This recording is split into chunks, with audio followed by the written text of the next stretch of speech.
Assalamu alaikum wa rahmatullah wa barakatuh. Paix sur ceux qui suivent la guidée. Paix et bénédiction sur le prophète sallallahu alayhi wa sallam, sur ses compagnons, ses amis, sa famille, ainsi que sur tous ceux qui le suivront de bonne foi jusqu'au jour du jugement. Je voudrais expliquer quelque chose aujourd'hui qui est assez important parce que ça aide à comprendre un phénomène qui est un peu flou et dans lequel je suis arrivé à tisser des liens pour expliquer comment c'est possible. Alors, beaucoup de musulmans et de musulmanes font des actes islamiques, en apparence, pour la recherche d'émotions plutôt que pour plaire à Allah. Et c'est une des raisons qui pousse à comprendre que, malgré qu'on pense que l'islam se porte bien, on ouvre des mosquées partout, il y a des concours de lecture du Coran à gauche, à droite, avec des enfants qui remportent des prix, etc. Le hijab qui revient, bon. Pourquoi en fait, c'est pas suivi de victoire, de renouveau, etc. Parce qu'en fait, ce qui se passe, et c'est un rappel pour nous tous, parce qu'on est tous concernés, c'est que l'être humain, souvent, déguise ses passions en religiosité. J'ai encore lu ce matin sur Twitter beaucoup de frères qui disent « Je ne comprends pas comment des musulmans ont leur humeur qui dépendent des résultats des matchs de foot, qui s'entre-insultent et se déchirent pour des questions d'équipe, etc. » Ils ne comprennent pas. Et j'ai aussi remarqué que dans beaucoup de groupes de frères engagés dans le combat, la guerre, etc., il y avait présence de tout ça, les jeux PlayStation, le foot, ils ratent pas des matchs de foot importants, etc. Et en fait, ça m'aide à comprendre la chose suivante. Moi, je suis un être humain. Comme vous le savez, j'aime bien le basket américain. Je suis pas mal de matchs. Mais je n'ai pas d'équipe favorite de joueurs que j'idolâtre. Mon humeur ne dépend pas si telle ou telle équipe a gagné ou perdu. Mais j'aime bien ce sport, voilà, je regarde. J'aime bien les belles actions, les beaux matchs, le suspense, voilà. Mais ça prend une autre dimension quand on est là, c'est Paris, l'OM jusqu'à la mort, etc., etc. Nous sommes les ultras et compagnie. C'est-à-dire que ce qui est vraiment important de comprendre, parce que tout ça, ça ressemble, vous voyez, les femmes qui se remettent à porter le voile, alors on dit ah, mashallah, etc. Mais le problème, c'est, vous le savez, les actes ne valent que par leurs intentions. Et nous devons tous faire attention qu'on ne fait pas des choses qui sont là pour nourrir nos passions mondaines sous le vernis islamique. Par exemple, je mets le voile parce que je veux harponner un garçon qui m'intéresse et qui recherche une sœur pieuse. Alors je dis, je suis pratiquante, j'ai le voile, parce que c'est ça mon objectif. Après, dans le mariage, une fois que la passion passe et qu'il y a la routine, eh ben, si je suis pas pieuse et si le voile me dérange, ça va pas durer longtemps. Et alors, donc, cette recherche d'émotion, le danger dans la vie en général d'avoir cette caractéristique, c'est qu'après, en fait, on peut avoir des très grandes difficultés de gérer le quotidien et, on va dire, la banalité de la routine. C'est-à-dire, si on est nourri, comme beaucoup de jeunes, par le rap, les nouveautés, les jeux de PS4, PS5 bientôt, je sais plus, les matchs de foot, la Ligue des Champions. C'est-à-dire que, bon, pour ne pas parler des sites X et compagnie, c'est-à-dire qu'à un moment donné, le système dans lequel on vit, il te pousse à rechercher des émotions puissantes, régulières et tout azimut. Comme ça, en fait, tu as tout le temps un dopant dans ta vie. Ce soir, il y a un grand match.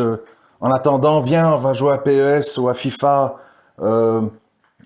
J'ai des petites envies, ma testostérone monte. Allez, je me mate un film X. Donc, en fait, on est tout le temps à la recherche de dopants. Et puis, même chose dans les gens qu'on écoute.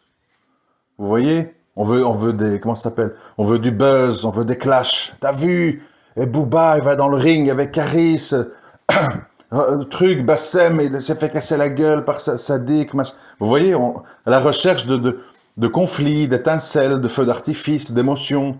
Idem dans les gens qui parlent. On veut du Soral, on veut du Dieudo, on veut du Zemmour, donc des gens qui font des polémiques, des gens qui disent des phrases, des punchlines. Vous voyez, tout va dans ce sens-là, tout. Si on transporte ce modèle-là dans le djihad ou dans le mariage, on va droit dans le mur. Parce que, vous savez, il y a des savants, je n'ai plus les noms en tête, hein, il y a des savants qui avaient dit le murabit, les murabitoun et le murabit, donc ils font le ribat, c'est-à-dire les musulmans qui font, comment on appelle en français, qui font les sentinelles, c'est-à-dire qu'ils surveillent les frontières pour voir qu'il n'y a pas d'invasion, il n'y a pas de guerre à venir, d'infiltration de l'ennemi. Le murabit a beaucoup plus de mérite que le combattant. Parce que le combattant, il est dans le feu de l'action et de la passion. Il est blessé, il se venge, son copain est mort, il réagit, donc il est pris dans l'adrénaline. Le murabit, il est en plein ribat, il se passe rien. Il peut y avoir 1 mois, 2 mois, 3 mois, 4 mois sans qu'il voit personne. Donc, ce qu'il faut comprendre là-dedans, en fait, c'est que la recherche continue de ce qu'on peut appeler un dopant, un shoot, des émotions, de l'adrénaline, tout ça, c'est un peu la même chose, est un piège. Parce que, quand on parle mariage, le mariage, c'est fait de beaucoup de routines, de beaucoup de gestion de problèmes au quotidien, qui sont tous sauf shootants. L'apprentissage de l'islam et de toute science utile, eh bien, ça passe par des côtés rébarbatifs. Étudier, lire, relire, réapprendre, se tromper. Vous voyez, c'est fastidieux. Comme je vous ai dit, comment on appelle, les territoires de guerre, il y a la guerre qui dure un moment. Et puis, même si on parle par exemple de la Syrie, la majeure partie du temps, l'activité des gens, c'est surveiller le camp, gérer les épouses, éduquer les enfants, chercher de la subsistance, réparer une tente, acheter du bois pour l'hiver, des choses comme ça, qui sont pas du tout excitantes. La partie excitante est très petite. D'où le fait que beaucoup de gens, même là-bas, recherchent ces émotions perdues. À travers le foot, à travers les jeux vidéo, à travers plein de choses. Parce que, une fois qu'on a habitué son corps et son esprit à avoir sa dose, et je vous ai expliqué toutes les façons d'avoir sa dose, on écoute un petit Soral, on rigole avec Dieudonné, on vagabonde sur un site X, on voit un match de foot, on va jouer sur la PS. Toutes ces shoots par intermittence, c'est ce qui fait que les gens se sentent vivre, se sentent éveillés, se sentent intéressés. D'où le fait que j'ai toujours dit, c'est malheureux en fait les frères de science qui font parfois, moi j'ai des playlists comme ça, ils font 50 vidéos d'1 heure sur la jeunesse du prophète sallam. Dans l'époque actuelle, c'est pratiquement impossible. Impossible parce que les gens sont habitués aux émotions fortes et rapides. C'est comme si vous dites, prends un calmant qui fait de l'effet au bout de 8 heures, ou mets-toi une piqûre d'héroïne et tu t'envoles dans les secondes qui suivent. Voilà, la majeure partie des gens sont impatients. La majeure partie des gens veulent que ça aille vite, que ça frappe fort, et ils vont se détourner de ce qui est lent. C'est comme ça, c'est la nature humaine. Mais le savoir, ça ne veut pas dire l'accepter. Ça veut dire qu'il faut essayer de lutter contre ça. Et c'est-à-dire que dans la vie, il faut savoir gérer le silence, il faut savoir gérer le calme, il faut savoir gérer le manque de conflit, le manque de guerre, parce que vous le savez, même si à un moment donné, il peut y avoir un djihad contre tel ou tel pays ou telle ethnie ou que sais-je, après il y a la paix. Et il faut gérer la paix. Combien de vétérans du Vietnam sont rentrés chez eux en Amérique après la guerre et se sont jamais plus adaptés?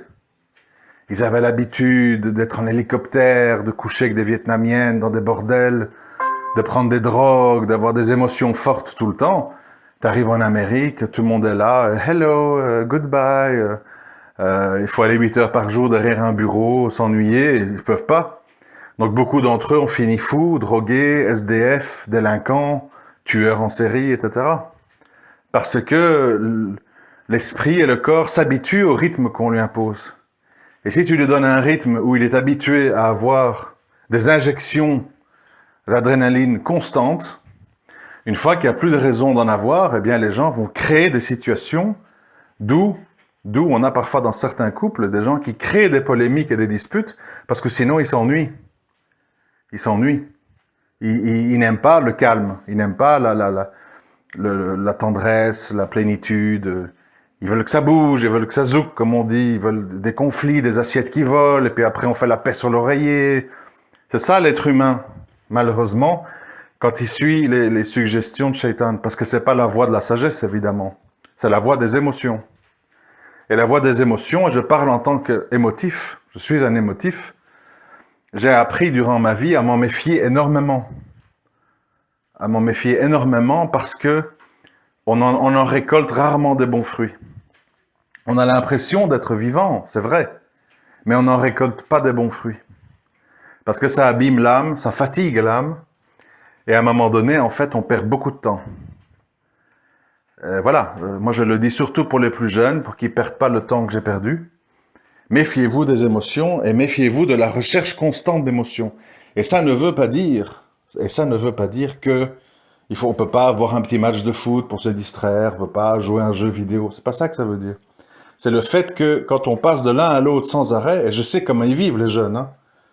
Et après, quand il y a vraiment plus rien à faire, ils ont fait le tour de tout, boum, ils s'allument un joint. Comme ça les aide à dormir. C'est pas comme ça qu'on peut décoller dans la vie. C'est pas comme ça. Ça s'appelle en fait se cacher derrière une muraille de fumée, faite d'émotions, de paradis artificiels, de drogue, d'illusions, de passions passagères, enfin de plein de trucs qui sont en fait tous des illusions. Parce qu'en fait, bon, que le PSG ou que le Barça ou que le Real gagne, perde, soit éliminé ou ait une coupe, vous, ça change absolument rien à votre quotidien. Vous êtes là dans votre réalité, avec vos problèmes, vos dettes, vos difficultés de mariage, vos problèmes d'argent, etc. Et donc, ça ne justifie pas d'y mettre une émotion trop importante. C'est pas logique. À un moment donné, il faut voir quel est le lien avec moi, quel est le lien avec ma vie et quels sont les effets avec ma vie. Vous savez, mettez-vous à la place des gars qui jouent là au foot. Ils se disent, nous, bon, on fait le sport qu'on aime, on est payé des millions, on roule en voiture de sport, on couche avec des mannequins. On est là, on est applaudi, vénéré, suivi sur Twitter par des millions de gens qui s'identifient à nous, au club, au but qu'on marque et tout. Ils doivent se dire, ces gars-là, en fait, parfois ils doivent se dire, le monde est quand même fait d'une majorité de gens un peu idiots, en fait. Ils sont misérables, ils gagnent le SMIC, ils dépensent des abonnements pour venir au stade ou pour avoir la chaîne pour voir le foot qui est crypté ou je sais pas quoi. Alors que nous, en fait, on est millionnaires, on s'amuse, et on a toutes des facilités dans tout. Et c'est eux, les pauvres, en fait, qui nous courent derrière, qui viennent au stade, qui veulent des autographes, qui pleurent, qui rient, qui ont des drapeaux, qui mettent toute leur âme, en fait, là-dedans. Eux, ils n'ont pas d'âme, vous comprenez? Un jour, Ibrahimovic joue au Barça, puis demain à Manchester, puis après-demain à Milan. Eux, ils voyagent, ils s'en foutent, c'est des mercenaires. Ils vont là où on les paye, là où on leur donne un contrat. Et c'est les fans du club qui, eux, s'investissent corps et âme et pensent que ces joueurs-là sont sur la même longueur d'onde. Eux, non, ils sont là pour mettre en valeur leur qualité, se faire remarquer, signer des nouveaux contrats et aller au plus offrant. Il faut être lucide sur tout ça. Il faut pas se laisser emporter par les émotions. Et parce que, justement, je l'avais écrit sur Twitter, et je vais conclure là-dessus, une fois qu'on est nourri aux émotions, ben c'est comme ça qu'on tombe dans le panneau qu'il y a eu avec Daesh en Syrie. Ils ont compris que les gens fonctionnaient à l'émotionnel, au punchline et compagnie, et c'est ce qu'ils ont fait. Des vidéos courtes, de qualité, avec des chants très enivrants, et avec des phrases choc. On va reprendre Jérusalem, la Houma se réveille, les lions rugissent, etc. Et ça marche. Plein de jeunes ont été dans les pick-up, ils faisaient des photos avec le doigt levé en l'air, les longs cheveux qui tombent beaucoup. Et voilà, moi je juge pas les, comment je vais dire, les destinées de chacun, je n'en sais absolument rien, ni les intentions. Je dis juste qu'il y a beaucoup de gens qui ont agi émotionnellement, sur la base d'excitation émotionnelle. Et ça, c'est pas toujours l'idéal, parce que ça rend aveugle. Et quand ça rend aveugle, on fait des choses qu'on regrette après. On souscrit à des choses qu'on regrette après, et c'est trop tard. Parce que ces gens ont pris votre passeport, ces gens vous tirent dans le dos si vous enfuyez, ces gens vous surveillent, et vous devenez prisonnier des émotions qui vous ont guidé là. C'est très compliqué la vie, il faut être très lucide, très, comment je vais dire, bien savoir où on met les pieds et toujours réfléchir avant d'agir. C'est pas une incitation à la lâcheté ou à la passivité, c'est une incitation à réfléchir à tête froide et pas dans les émotions qui ne se terminent rarement bien, je l'ai déjà dit. Je vous remercie de m'avoir écouté. Assalamu alaikum wa rahmatullahi wa barakatuh.